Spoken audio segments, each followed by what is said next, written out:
North America is dealing with devastating weather events thousands of miles apart involving fire and water and disrupting the lives of local communities. In a moment we'll have the latest on the evacuations in Canada where the residents of Yellowknife are scrambling to safety. Then we'll focus on the aftermath of the Hawaii wildfires, but we start in California where for the first time a tropical storm could hit the southern part of the state over the weekend. Hurricane Hilary is a Category 4 storm.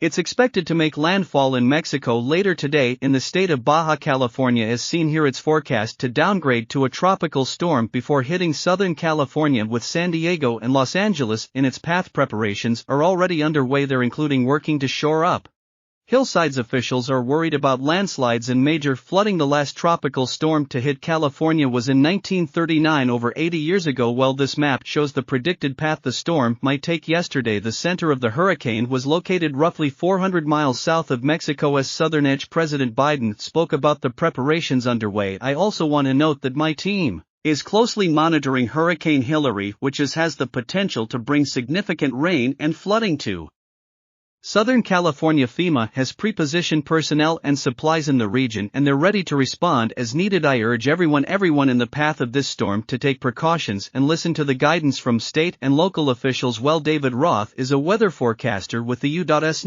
Hillside.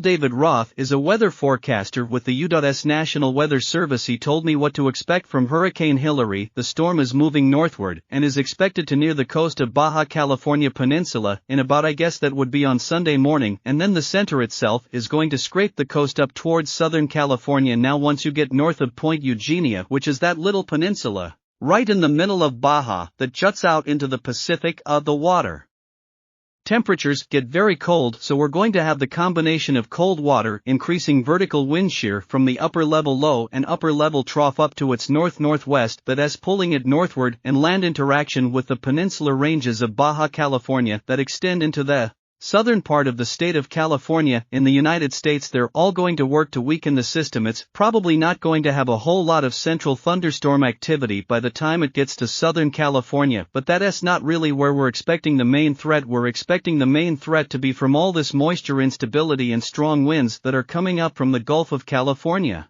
To the east of Baja, they already saw an uptick in shower and thunderstorm active today across southern Nevada and portions of Arizona, and that should really increase over the next few days. Sunday and Monday are expected to be the worst days for heavy rainfall, and the general forecast calls for 75 to 150 millimeters of rainfall just broadly, with local amounts to 250 millimeter. Now, if we were in the southern and eastern United States, this might have just a modest impact, depending on the place, maybe a moderate impact, but we're dealing with the deserts and the ground is very hard. You're dealing with rugged topography, the mountains come up very sharply. You're also dealing with because it's a desert, whether we're talking about the Mojave Desert, which is the lower desert, or the higher desert up in the Great Basin, you're not dealing with a whole lot of vegetation except in the mountains. So every time it rains in some of these places, these washes, which are basically dry rivers or dry river beds, they activate suddenly. You have these rivers and streams where they really haven't been in a long time. David Ross speaking to me earlier. 111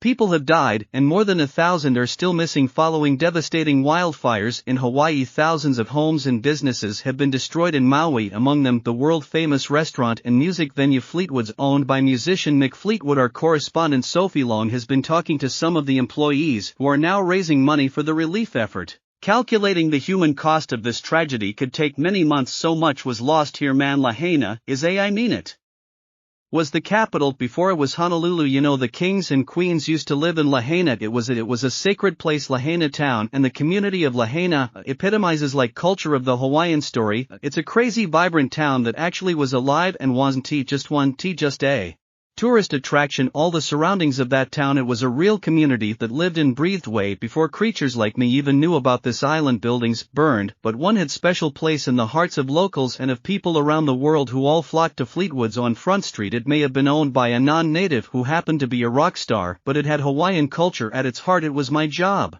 is my responsibility to just keep the Hawaiian culture there. That was one of the first things that I feel like Mick wanted to do since opening. He wanted to always have a Hawaiian presence there. Kately is our kumu, so he would do an ali, a chant in Hawaiian, talk about the connections of the Hawaiian Islands from the Hawaiian perspective, and then I had the blessing of being able to do so, not just playing the bagpipes but kind of as a bard to share the amazing connections between the UK and these Hawaiian islands. You know, people come and they look at the Hawaiian flag and they say, why is the Union Jack in it, and then they go on with their holiday, don't think about it. But it's not. This is the only place in the world where the Union Jack flies and was never officially a British territory. All those who worked at Fleetwood's, more than 120 of them, have now been accounted for, but many of them have lost everything. They've all lost their jobs, and a place they called home for a lot of people working there was at one just the job. It was a second home. You know, what would you miss most about Fleetwood's? Everything from the smell of the wood to the sun on my back standing there with 8 yards of wool, the sound of the crowd, the interaction, the smiles between people that know each other extremely well as a family. The whole place, it really was magic. Lahaina town has gone, but the culture has not gone, and in fact is being reminded about how important it is. What it will be, I don't know, but it has to have a sense of history to it, and have a hallowed vibration, a hallowed tribute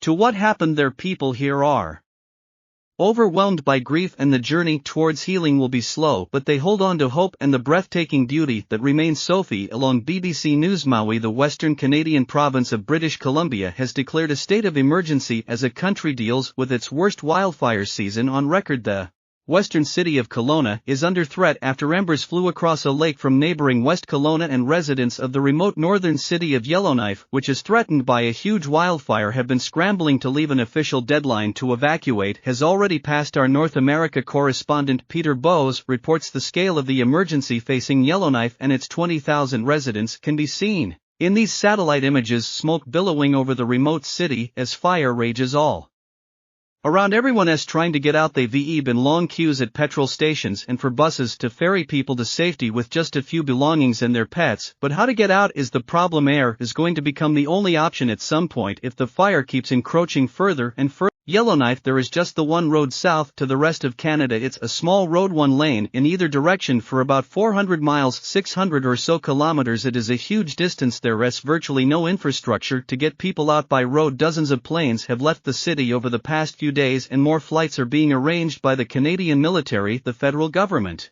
promised that no one will be left behind. It's scary. I keep crying. I don't even know how long we're gonna be aware it. A race against time for Yellowknife. Officials fear strong winds could fund the flames towards the outskirts of the city within hours. This is a country under siege from wildfires. A separate place in the west threatening Kelowna and British Columbia is growing at terrifying speed. There are more than 1,000 active fires burning, half of them out of control. Canada's worst ever wildfire season is showing no sign of letting up. Peter Bowes, Bulletin Pro.